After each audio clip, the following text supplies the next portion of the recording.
Hey guys, so before we get started today, I want to let you guys know that this is a re-edited version of the episode. It got uploaded today, but Disney took it down because I showed clips from the movie and I re-edited the entire thing, so hopefully this time it didn't get copywritten. So we're gonna see how well that goes. So if you're watching this and you liked it, please subscribe, leave a like, and share with your friends. And have a good one and enjoy. Hello everybody, here is Icy Halo and welcome back to Prehistoric Playground. And today we're going to be looking at Disney's Dinosaur from the year 2000. So before we begin, I want to state that this video is going to be a little bit different than normal in this series.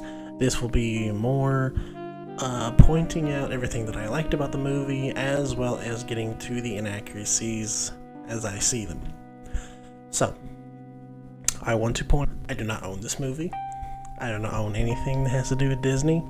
I'm just simply a lover of this film and wish to point out everything that I liked about it, as well as somewhat educate you on the inaccuracies of it. I really do enjoy this movie. The animation still holds up for being 20 years old, and to be honest, it looks better than most movies today. So before we get to the inaccuracies, like I said, I'm going to talk about the good things about this movie.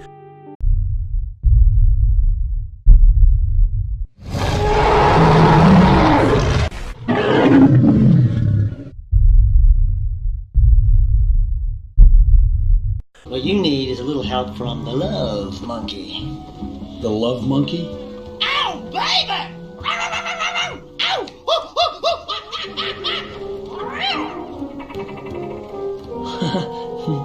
First of all, this movie looks and sounds fantastic. The level of detail that went into the models of the characters looks pretty damn good. The mouth movements for the characters, it looks natural. Like when they speak, and the facial expressions look realistic. My favorite moment of this is when the meteor is striking down and Aladar's horrified look on his face is just in plain view, and you can tell that a lot of detail went into the models. Speaking of that scene, even though I have seen this movie a good 20 times in my life, it is still intense and it is very scary to watch this scene play out. You gotta think in your head, a meteor that size destroying everything would be pretty terrifying. So the movie has a lot of terrifying moments. The meteor attack, the meteor strike, the velociraptor attack, the Carnotaur scenes, they're all very intense and very scary for a kids movie. But this was back when Disney was cool. And I also want to talk about one of my favorite scenes in the movie, the dried riverbed scene. The reason why I like this scene so much is because the hopelessness of being trapped out in the middle of a desert with no water is a real horrifying feeling. A lot of people have experienced that. I do not wish that on my worst enemy. And when they actually end up finding water, it fills you with a strange hope, I guess. I don't know. I'm a dork, don't judge me. The movie's pacing is great. The sneak attack with the Carnotaur is an excellent scene of suspense, because we know that they're tracking the herd, but the herd does not know this. And then when they show up, it becomes a game of cat and mouse. And it's great because they just don't come out of nowhere. There's an explanation of why they're tracking the herd. Carnotaurs! What? They never come this far north. The fireball must have driven them out. You led them right to us. Maybe you can feed them with your hide. Towards an hour into the movie, it talks about how having hope for something and not just accepting fate at face value can really help you in certain situations. And ultimately, that's how Bruton changes his ways and helps the others escape at the cost of his own life.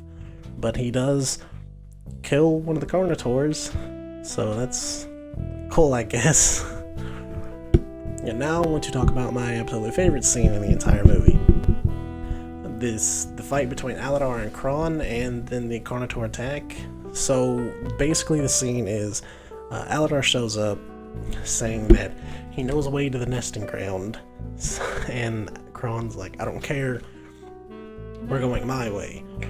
And Aladar says, you can't do that because there's a sheer drop on the other side, all of them are gonna die. And I like this scene because it shows a dominance thing, how real animals react to in the wild. Because if one herd leader is feeling threatened, then they will attack to show their dominance. And of course Aladar wins, so that makes him the alpha male of the pack. And then it gets to the part where the Carnotaur is attacking the herd. So basically what happens here is that it's literally not even 2 minutes after the fight, and you hear the roar of the Carnotaur, and everybody is scared. Even Aladar is scared. You can just tell by that face that he makes that he's pretty scared. And what happens is Aladar tells the herd to stand together and don't be scared. You need to. And then what proceeds to happen is Aladar then proceeds to roar at it, and then the rest of the herd comes in, and then the Carnotaurus is just like, oh shit, what do I do? They're all attacking me. And that's how real life animals do act. They say to act, make yourself look bigger in situations like this, and it works because animals judge based on aggressiveness rather than just what you are. So that's pretty cool.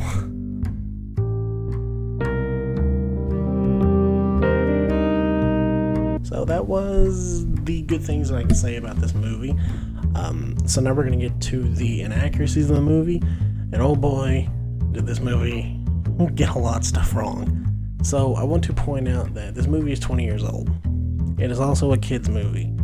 So don't use that against me, because we know more about prehistoric life. So there's not really an excuse, but it's a kid's movie. I know I just said don't use that against me, but it's a kid's movie, so it really doesn't matter. They're not going for an accurate representation of these animals. They're just making a movie. But I am going to point that out, though. So first of all, I want to say Aladar and all the other iguanodons, they don't have beaks. Iguanodons in real life would have had beaks rather than lips. Their teeth are also, they don't look like teeth from what I tell you. You can't really get a good look at the inside of his mouth, but it just looks like a rusted meat cleaver kind of looking texture thing. It doesn't really look like teeth to me, but I see why they didn't give Aladar a beak, because that would have been weird. But in real life, iguanodons had beaks. They didn't have lips.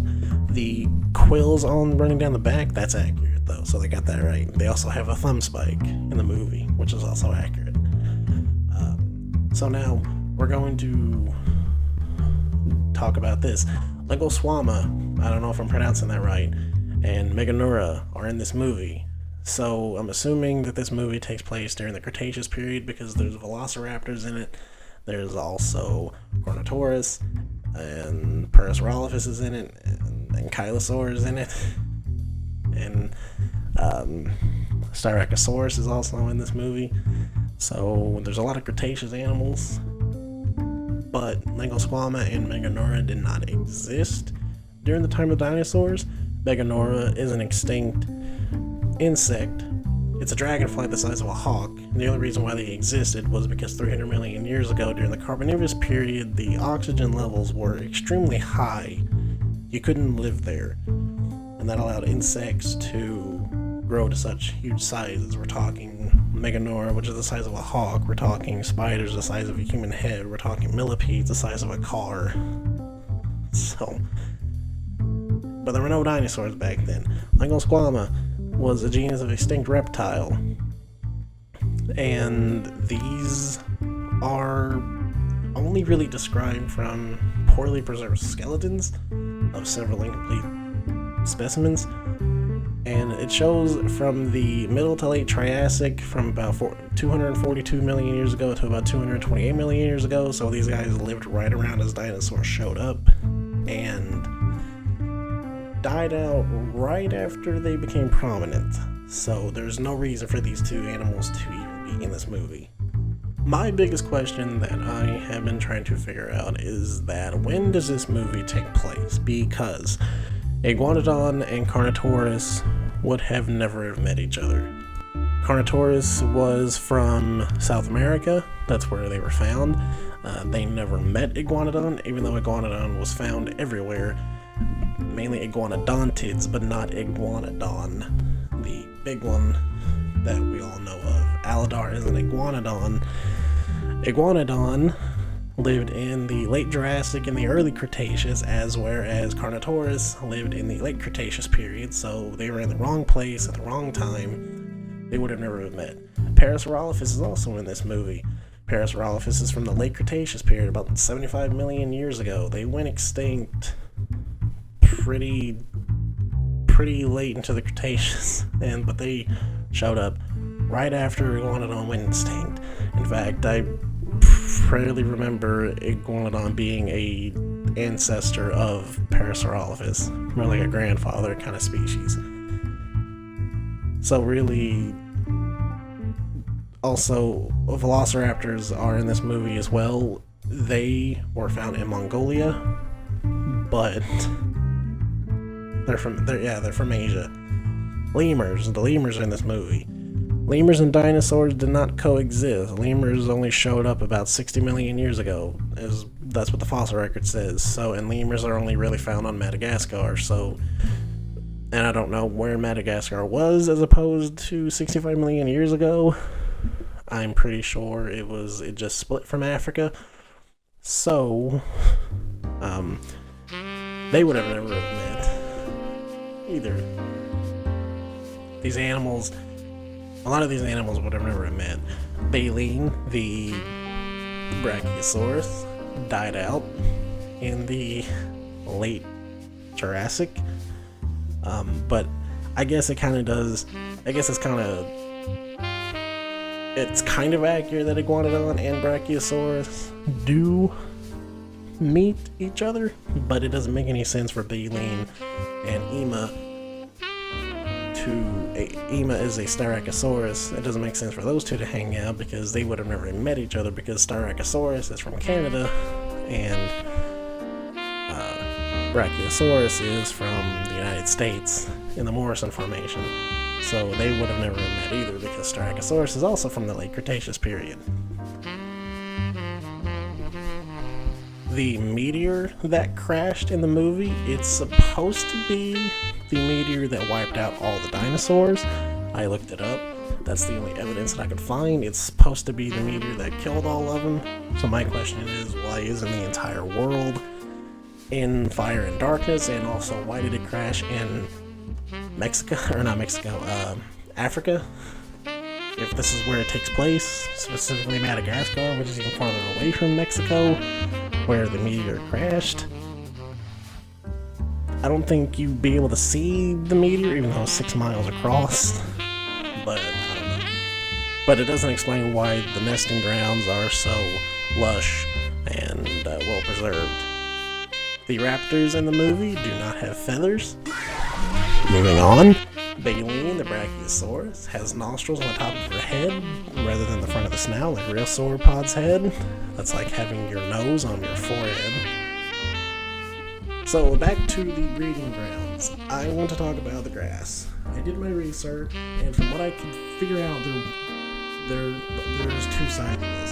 Some people said there was no grass back when dinosaurs existed, but I also found researchers that there was grass, and some dinosaurs may have eaten grass, but I don't know. That's all I could find.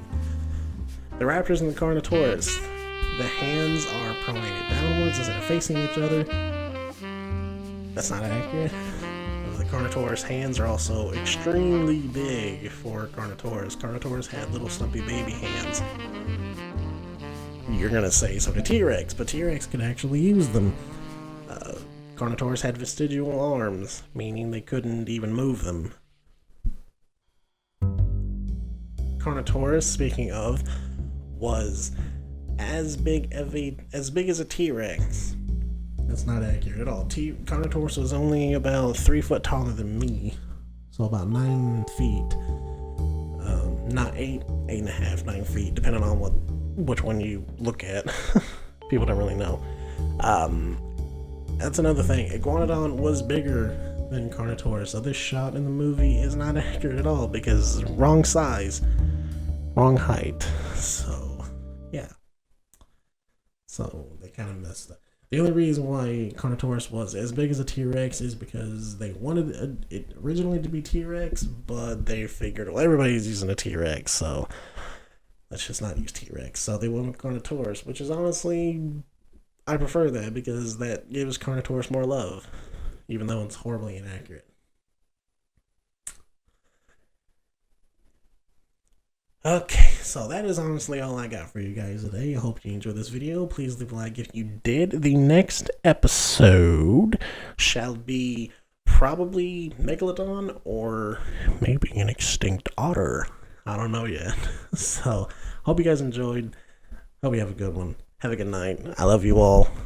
And please, stay frosty.